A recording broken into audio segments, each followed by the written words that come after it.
Hello from the Music Interview Corner, today from Helsinki, from the Circus, with Lost Society. Hi Samy. Hello, how are you? I'm totally fine, and you? I'm very good, thank you. How does it feel for you that you play tonight with Insomnium and Arch Enemy? I'm feeling pretty stoked about it. Helsinki is always an honor to play. It's our third time actually performing in the Circus, and well, the guys from Insomnium are awesome, and I'm really looking forward to meeting the Arch Enemy people and seeing what's gonna happen tonight. Cool, and to what does your band name refer? Who is Lost? I think over the years now, when we've released 2 albums and we've been all over the world, I think all of us are becoming pretty lost right now, and I think we're doing the same to the audience. They feel pretty lost after all of these drunken nights. Oh boy. Yeah, I'm really excited now how I will feel afterwards. Oh, you're gonna feel very bad, I can warn you already. In April you released your second album. It is called Terror Hungry, and the cover looks really special. The cover looks a bit like a cup voi vitu. The cover looks... You have to keep that. Okay, I will keep that. The cover of Terror Hungry looks a bit like Apocalypse in Linnanmäki, and there's a roller coaster. How did you get the idea for this cover?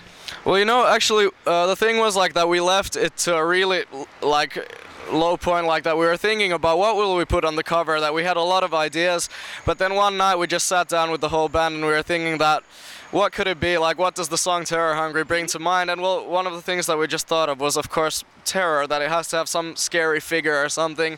And then well, all of us are dumbasses, of course, we love roller coasters and stuff, so we wanted the whole setup. And well, luckily enough, it looks actually like it's somehow intelligent or something.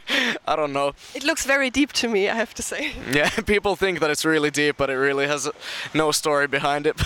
Really? But you are the guy who is holding this head in the hand, and the other 3 bandmates are sitting in the roller coaster wagon, right? Well, yeah, actually, well, I don't know. I mean, the funny thing was that when we got the first draft of the picture that the guy drew, the one person who's dead, actually, the head looks totally like Ossi, and we didn't even mean to do that.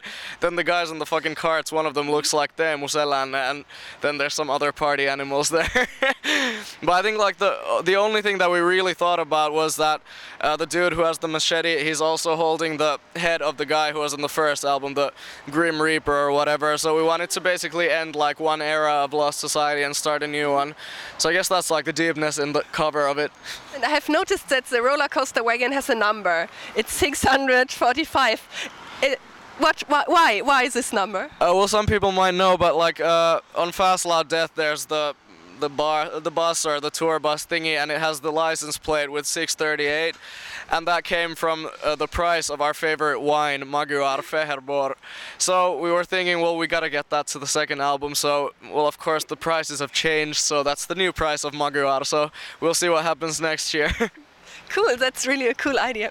Exactly, because none of us would remember it otherwise. How did you experience the recording process for Terror Hungry? Well, I'd say it was like much more smooth than Fast Loud Death, because well, we recorded both albums in the same place in Sonic Pump with Nino producing. So the second album, I'd say, was much smoother because we already knew the guy and we knew how stuff like generally goes there. Of course, we had a really fucking big hurry in recording the guitars because we didn't get enough recording days, but I mean, we survived it. We were just doing like 15-hour days every day, basically. Oh. And do you have a favorite song on the album? I'd say it's definitely Tyrant Takeover. I just love the song and it's fun to play live, and well, it has a shitload of solos, so that's the good thing. Your big breakthrough came in 2011 with a band competition, the Global Battle of the Bands. Who of you had the idea to participate there? I don't know, actually. At the time, like when we were starting out this whole thing, we were all thinking like, well, hey, let's do some band competitions, because what could be bad in those things? So we did a couple of small ones in Jyväskylä, but then one night I was just going through the internet or something and I found this G-Bob thing, and then I was like, well, fuck it, let's go. And well, then the semifinals were luckily in Jyväskylä. We went there, we won the thing, then we went to Helsinki to the Circus actually to perform the finals. We won that thing too, and I don't know, after that Nuclear Blast contacted us, so I guess we did something right. Yes, for sure. How did you experience this whole journey that went so fast? I don't know. I mean, it's just been dream come true for all of us, basically. I mean, we're just enjoying the ride. It's been just two years of like amazing times, meeting amazing people and everything. So what more could I want? You have a quite close connection to SANTA CRUZ, right? Yeah, because when I interviewed SANTA CRUZ, Archie told me a story about what he did together with your bass player Mirko on a Radio Rock cruise. They were climbing somewhere and taking photos. Do you know anything about that? Well, actually, at the time that this whole event happened, I think I was already passed out on the floor or something. But the guys told me the next day that the story was basically that they had watched way too much Titanic and they wanted to reenact the scene. So apparently, Mirko and Archie, they just climbed up like to the top of the whole boat, had a really romantic moment, and I think they kissed or something. Something like that. That's what I heard. I'm gonna ask SANTA CRUZ when I see them the next time in an interview. No, you better ask them. I have noticed that a lot of successful musicians here in Finland are fans of your band. Like, for example, Roope Latvala of Stone and Children of Bodom said that you're reminding him a lot to Stone in the early days. And when I interviewed Stamina, they had Lost Society t-shirts. How does it feel for you?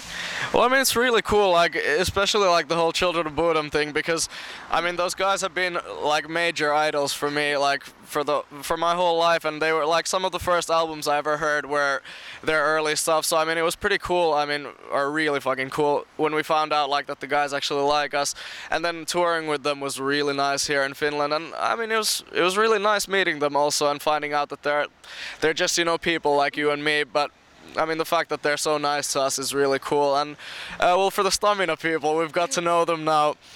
Got to know them really well, and we just love those guys. We've had so fucking weird nights with them and everything. But I mean, of course, it's a real honor to know that these people who we idolize in many ways actually accept us into this whole metal scene, and they like our stuff. So I mean, we're lucky and happy. You are going on a Europe tour at the end of this month. How does it feel for you? I guess it's pretty cool. I mean, we did our first European tour in the beginning of the year, and that was just like the coolest stuff ever. I mean, that's been our dream since we were kids, like to be in a bus and go around like different countries, play to different crowds. So of course, I mean, it's a fucking dream come true to go again in the end of this month. And of course, the fact that it's with Destruction is like the coolest stuff ever. That we met the guys the first time last year in Germany when we were doing our first German tour. I mean, fucking German festival show. We met Schmier and the other guys there, and I mean, they were a good time. So I'm sure we're gonna cause a lot of hell and mayhem on tour then in the end of the month. I'm looking forward to it. Cool. And can I ask, what is the craziest thing that you and the guys ever did on tour? You cannot ask that. No, okay, we've done a. No, I mean that's of course a question, but I mean, the ugly fact is always that the best stuff that happens on tour is the stuff that you never remember. But I'd say, I mean, this whole summer there's been a lot of stuff that's happened. I mean, passing out in front of bars, sleeping in front of bars, waking up from very weird places, and just meeting a lot of weird people. I think that's enough. And what is the craziest place where you ever woke up? Well, I'd say it's of course my favorite bar of all time, in front of Bierkeller just a couple of weeks ago. Yeah, that was a crazy night. I blame Silke. Oh, really?